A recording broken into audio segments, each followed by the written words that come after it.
Bienvenue sur Visiolophie. Aujourd'hui, nous partons pour un voyage dans les abysses de la pensée humaine, aux frontières de l'existence et du sens. Nous allons explorer une question qui a traversé les âges et hanté les esprits les plus profonds.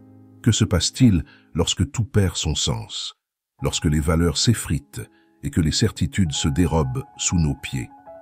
Cette question, c'est Friedrich Nietzsche qui nous la pose avec une intensité inégalée.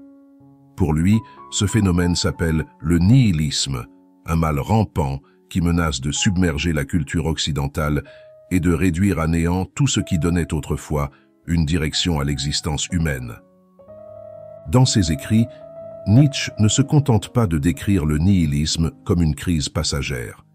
Il en fait un avertissement pour l'avenir, une prophétie sombre sur ce qui attend l'humanité si elle ne trouve pas un moyen de surmonter ce vide. Car, selon Nietzsche, l'humanité est en train de perdre ce qui lui a longtemps servi de boussole morale et spirituelle. Les valeurs traditionnelles, les croyances religieuses, l'idée même de la vérité. Sans ces repères, nous nous trouvons face à un gouffre existentiel où le monde semble indifférent et la vie elle-même dépourvue de sens. Dans cet épisode de Visiolophie, nous allons explorer le parcours philosophique de Nietzsche face au nihilisme et découvrir comment il en perçoit les manifestations, mais aussi les solutions. Que signifie vivre dans un monde où Dieu est mort? Comment échapper au vide, à l'errance morale et à la banalité? Et comment, en réponse à cette crise, Nietzsche propose-t-il l'idéal de l'Übermensch pour créer un nouveau sens et donner un but à l'existence? Prenons ensemble le temps d'explorer ces idées, de pénétrer les pensées de ce philosophe visionnaire qui, plus d'un siècle après sa mort, continue d'inspirer et de défier. 1. Les différentes formes de nihilisme selon Nietzsche. Pour Nietzsche, le nihilisme n'est pas un concept unique. Il se manifeste sous différentes formes, chacune capturant un aspect de cette perte de sens qui, selon lui, menace la civilisation moderne. Dans ses écrits, Nietzsche identifie plusieurs visages du nihilisme, et pour comprendre son avertissement, il est crucial de saisir ces distinctions. Le premier de ces visages est le nihilisme épistémologique, ou la crise de la connaissance. Imaginez un monde où chaque vérité semble relative, où chaque certitude est remise en question. Nietzsche voit dans cette forme de nihilisme un effondrement des bases mêmes du savoir humain. La science, qui autrefois avait la fonction de révéler la vérité, est désormais vue comme une construction temporaire, une série de théories provisoires. Pour Nietzsche, cette perte de confiance en notre capacité à connaître le monde est le premier signe d'une culture en crise. Le savoir, qui devait être un guide, devient incertain, et avec lui, la capacité de l'humanité à se comprendre elle-même et à comprendre le monde. Puis vient le nihilisme cosmique, l'idée que l'univers est indifférent à l'humanité. Dans ce type de nihilisme, Nietzsche observe une prise de conscience brutale. La nature, l'espace, les étoiles, tout cela nous dépasse et fonctionne selon des lois qui n'ont aucun rapport avec notre existence. Les croyances qui plaçaient l'homme au centre de la création, comme celle d'un Dieu personnel veillant sur chacun de nous, s'effondrent. Dans un univers indifférent, l'homme perd sa place privilégiée, et l'existence semble devenir aussi aléatoire et insignifiante que celle d'un caillou perdu dans un champ désert. Vient ensuite le nihilisme moral, où les valeurs elles-mêmes semblent perdre leur fondement. Si l'on regarde autour de nous, on voit des règles et des normes qui changent constamment, des idéaux qui se transforment en slogans vides. Nietzsche dénonce l'idée que les valeurs universelles puissent subsister sans fondement spirituel. Il croit que les principes moraux, qui étaient autrefois garantis par la religion ou la métaphysique, sont en train de s'effondrer. C'est comme si les fondations de notre maison morale se désintégraient, laissant les murs et le toit suspendus en l'air, sans rien pour les soutenir. Pour Nietzsche, cette perte de valeur absolue n'est pas une simple question de relativisme, mais une crise profonde, car sans elle, nous perdons le sens même de l'éthique du bien et du mal. Enfin, il y a le nihilisme existentiel, peut-être le plus vertigineux de tous, où la vie elle-même semble dénuée de tout but. C'est ici que Nietzsche pousse sa réflexion au maximum. Que signifie vivre sans aucun sens ultime? Si nous sommes condamnés à une existence sans transcendance, sans au-delà, qu'est-ce qui donne encore du sens à nos actions? Ce nihilisme existentiel est un abîme dans lequel Nietzsche voit l'humanité tout entière prête à sombrer. Pour lui, le danger de ce nihilisme, c'est qu'il ne se contente pas de saper des croyances, il attaque la signification même de l'existence humaine. Face à cette crise de valeur et de sens, Nietzsche ne peut rester passif. Il voit le nihilisme comme une menace existentielle pour l'humanité, un poison qui pourrait la rendre apathique, passive, indifférente à elle-même. Son message est clair. Si nous ne parvenons pas à surmonter cette crise, nous risquons de devenir des spectateurs de notre propre effondrement, des êtres vides de sens et de direction. 2. La mort de Dieu et ses conséquences. Pour Nietzsche, le nihilisme trouve son origine dans un événement symbolique d'une puissance inouïe, la mort de Dieu. Ce concept est l'un des plus célèbres de sa philosophie, mais il ne signifie pas littéralement la fin d'un être divin. Il représente plutôt la disparition des valeurs spirituelles qui donnaient autrefois du sens à la vie. Avec la montée de la science, de la rationalité et du matérialisme, l'idée de Dieu s'est affaiblie jusqu'à devenir obsolète pour une grande partie de la société occidentale. La religion, autrefois fondement moral et spirituel de la société, n'est plus qu'une ombre, un vestige du passé. Nietzsche exprime cette idée à travers l'allégorie du fou. Dans Le Gai Savoir, il raconte l'histoire d'un homme qui court dans la rue en criant que Dieu est mort. Cet homme est accueilli par des regards d'incompréhension et de moquerie. Mais son message est clair. Dieu est mort, et c'est nous qui l'avons tué. En tuant Dieu, en abandonnant les valeurs religieuses qui structuraient la société, l'humanité s'est condamnée elle-même à errer dans un monde sans direction. Le fou prophétise l'avènement d'une crise spirituelle majeure. « Où est Dieu ?» demande-t-il, et la réponse est le silence, un silence lourd de sens, car il révèle le vide laissé par la perte des certitudes anciennes. La mort de Dieu est une métaphore de cette crise morale et existentielle qui accompagne la modernité. En rejetant les valeurs religieuses, l'humanité a cherché à s'émanciper, à gagner en autonomie, mais elle se retrouve face à un vide. Avec la science et la raison, nous avons compris beaucoup de choses sur le fonctionnement du monde, mais ce que nous avons perdu, c'est le pourquoi de notre existence. Nous connaissons les lois qui régissent la nature, mais plus aucun principe ne nous dit pourquoi ces lois existent, ni ce qu'elles signifient pour nous en tant qu'êtres humains. Nietzsche voit dans cet abandon des valeurs transcendantales un danger immense. La mort de Dieu a laissé l'homme orphelin, sans guide spirituel, sans repère moral. C'est ce qu'il appelle le crépuscule des idoles. Toutes les valeurs, tous les idéaux qui semblaient intangibles sont désormais fragiles, fissurés, prêts à s'effondrer. 3. Le nihilisme et la désorientation morale. Avec la disparition des certitudes et des valeurs traditionnelles, Nietzsche observe que l'humanité entre dans une période de désorientation morale profonde. Les systèmes religieux comme le christianisme, malgré leurs promesses de vie éternelle, offraient aux gens une boussole morale, une structure qui donnait un sens à leurs actions quotidiennes et à leurs sacrifices. Le christianisme avait créé un univers où chaque individu avait un rôle à jouer, où la souffrance sur terre trouvait sa justification dans la promesse d'un au-delà, d'un paradis où l'âme trouverait enfin la paix. Pour Nietzsche, cette vision du monde avait certes ses limites, mais elle offrait une consolation, un ordre, et permettait aux gens de supporter les épreuves de la vie.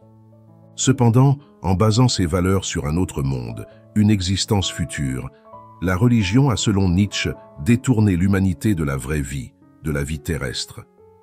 Ce monde-ci, avec toutes ses joies et ses peines, est devenu secondaire, subordonné à la promesse d'un salut ultérieur.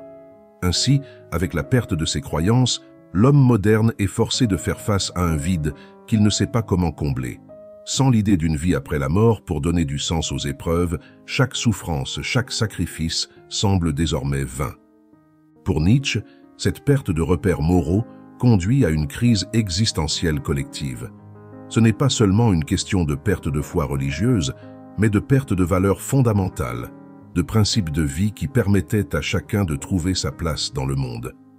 En l'absence de ces valeurs, l'humanité est comme un navire sans gouvernail, errant dans un océan d'incertitudes, exposé à toutes sortes de doutes et de tentations.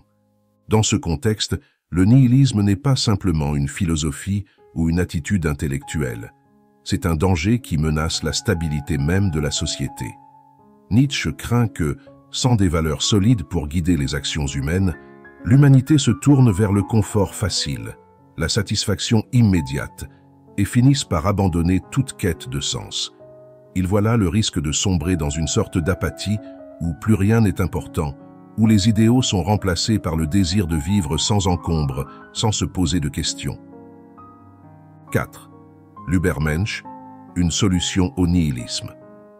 Face à cette crise de sens, Nietzsche ne prône pas la résignation ni le retour aux anciennes valeurs.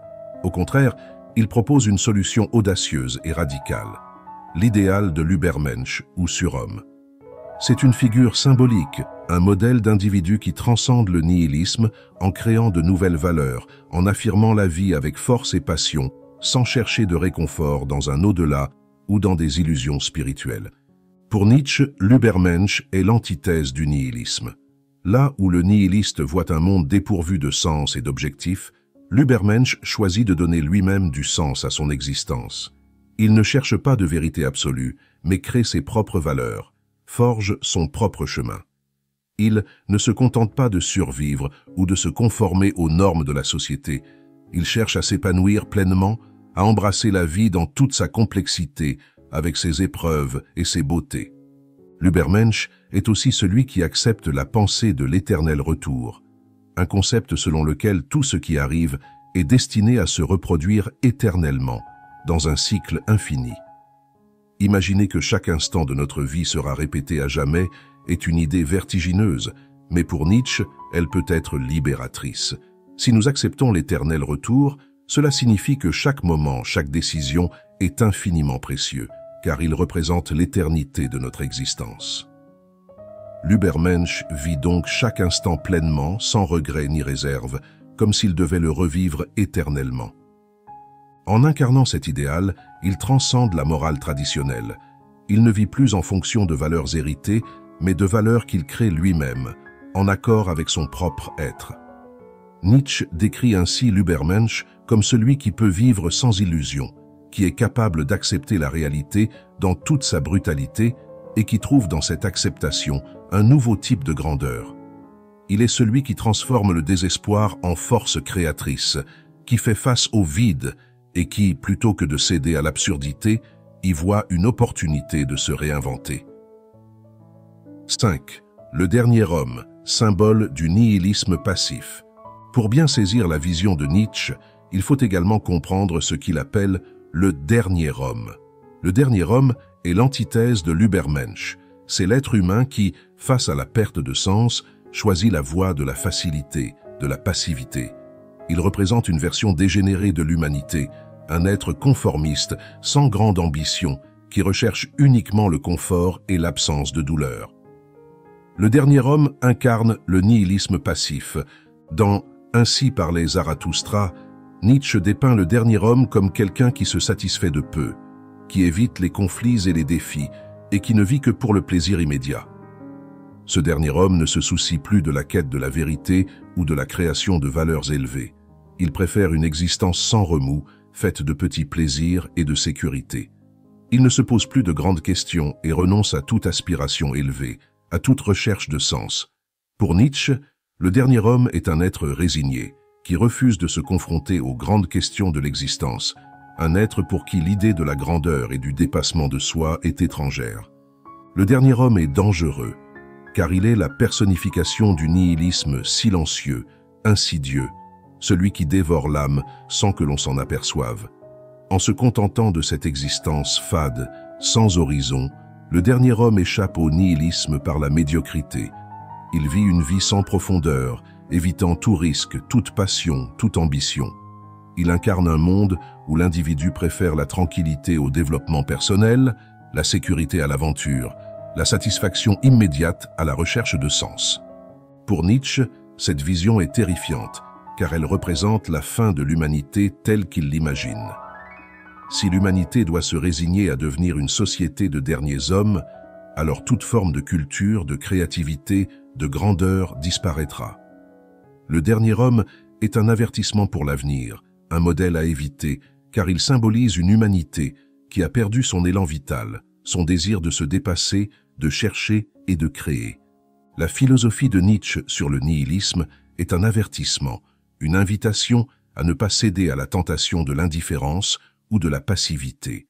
Plutôt que de sombrer dans le désespoir ou de chercher refuge dans des illusions, Nietzsche nous encourage à embrasser la vie, à affronter le vide de l'existence et à trouver en nous-mêmes les moyens de créer du sens. Son message est un appel à l'audace, à la créativité et à la transformation personnelle. Pour Nietzsche, la solution au nihilisme ne réside pas dans un retour aux valeurs anciennes ou dans une quelconque rédemption extérieure. Elle réside dans la capacité de chaque individu à devenir un créateur de valeurs, un pionnier qui refuse de se contenter de l'existant. L'Übermensch, dans ce sens, est un idéal qui incarne la force, la liberté et le potentiel de l'homme à se réinventer sans cesse. Ainsi, le message de Nietzsche n'est pas simplement sombre ou pessimiste. C'est aussi un message de courage et d'espoir pour ceux qui osent se libérer des illusions, qui acceptent de regarder la vie telle qu'elle est, sans embellissement ni mensonge. En rejetant les idéaux illusoires et en affirmant l'existence dans l'ici et maintenant, nous pouvons trouver en nous-mêmes un nouveau sens, une nouvelle direction. Au lieu de se soumettre aux forces qui nous dépassent, Nietzsche nous encourage à devenir les créateurs de notre propre destin, à embrasser la vie dans toute sa complexité et à faire de chaque instant une affirmation de notre volonté de vivre. Le nihilisme pour Nietzsche n'est pas une fin, mais un défi, une étape vers une humanité plus forte, plus libre et plus authentique.